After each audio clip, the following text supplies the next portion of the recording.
Halo semuanya, kenalkan, nama saya Noval Dwi Amasnanda, NANIM H1A023007, berasal dari jurusan Teknik Elektro, Universitas Jenderal Sudirman, Angkatan 2023. Di sini, saya akan menampilkan presentasi, yaitu tugas proyek, berasal dari Matkul Hukum Teknologi dan Etika Profesi. Jadi, mari kita lihat presentasinya. Jadi, proyek ini yaitu membuat presentasi mengenai implementasi Undang-Undang Keselamatan Kerja yang dengan studi kasus pada salah satu jenis pekerjaan dalam bidang teknik elektro maupun teknologi informasi. Jadi, Undang-Undang tentang Keselamatan Kerja yaitu ada dalam pasal 3 Undang-Undang Nomor 1 Tahun 1970 tentang Keselamatan Kerja. Dengan bunyi, pengurus diwajibkan menyelenggarakan pembinaan bagi semua tenaga kerja yang berada di bawah pimpinannya dalam pencegahan kecelakaan dan pemberantasan kebakaran serta peningkatan keselamatan dan kesehatan kerja. Pula dalam pemberian pertolongan pertama pada kecelakaan. Jadi, kerjaan yang saya ambil yaitu adalah instalasi listrik.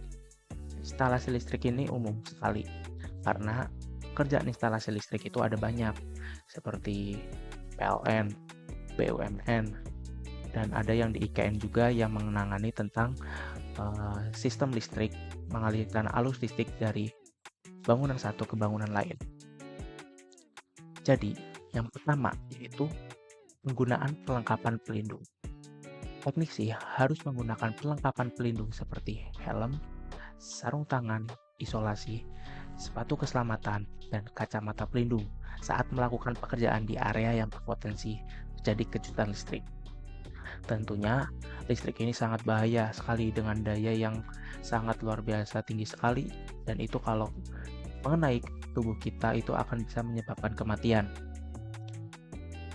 Selanjutnya, yang kedua yaitu adalah pendidikan keselamatan kerja. Para teknisi harus dilatih secara menyeluruh tentang tata cara kerja yang aman serta potensi bahaya yang terkait dengan instalasi listrik. Tentunya, kerja yang sudah diterima di suatu perusahaan pasti memiliki pendidikan tentang keselamatan kerja. Apalagi dalam kuliah itu adalah hukum teknologi dan etika profesi yang mengajarkan kita tentang pendidikan keselamatan kerja tentunya. Yang ketiga, itu adalah pemeriksaan rutin. Perusahaan harus melakukan pemeriksaan rutin terhadap peralatan listrik, seperti kabel, soket, dan perangkat perlindungan untuk memastikan bahwa semuanya berfungsi dengan baik dan tidak membahayakan pekerja.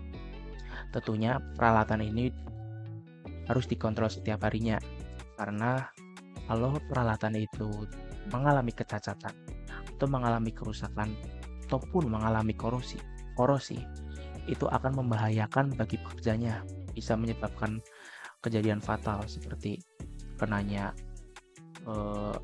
gergaji atau apapun itu yang dapat membahayakan nyawa bagi pekerjanya.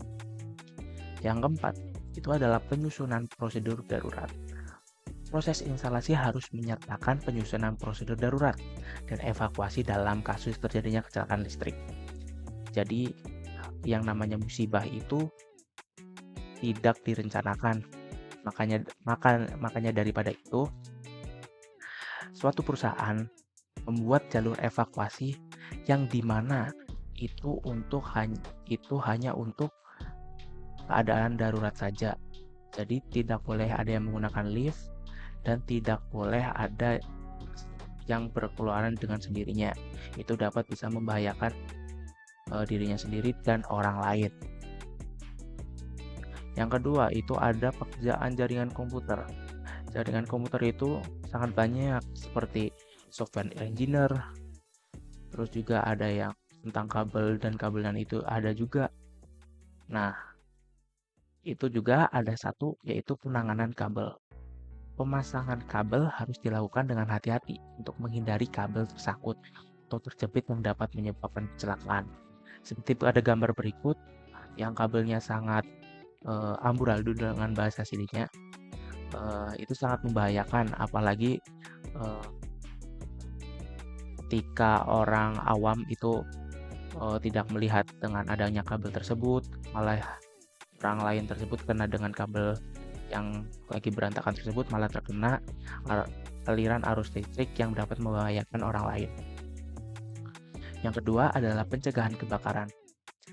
Sistem pencegahan kebakaran seperti pemadaman kebakaran dan detektor asap harus dipasang dan dijaga dengan baik di ruang server dan area lain yang terkait dengan infrastruktur teknologi informasi.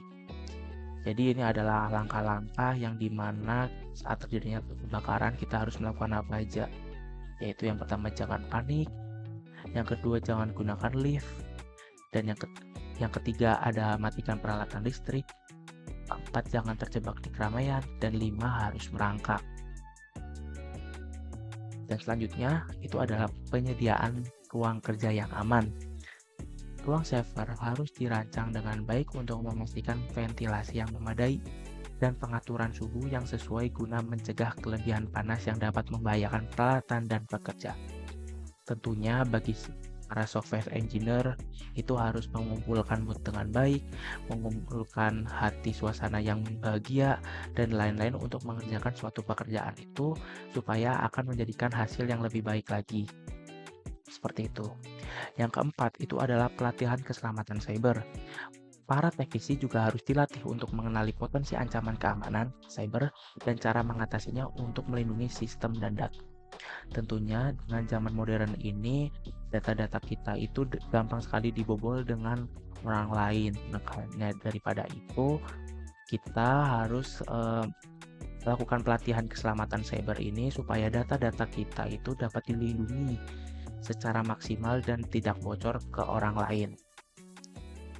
Begitu saja yang dapat saya sampaikan.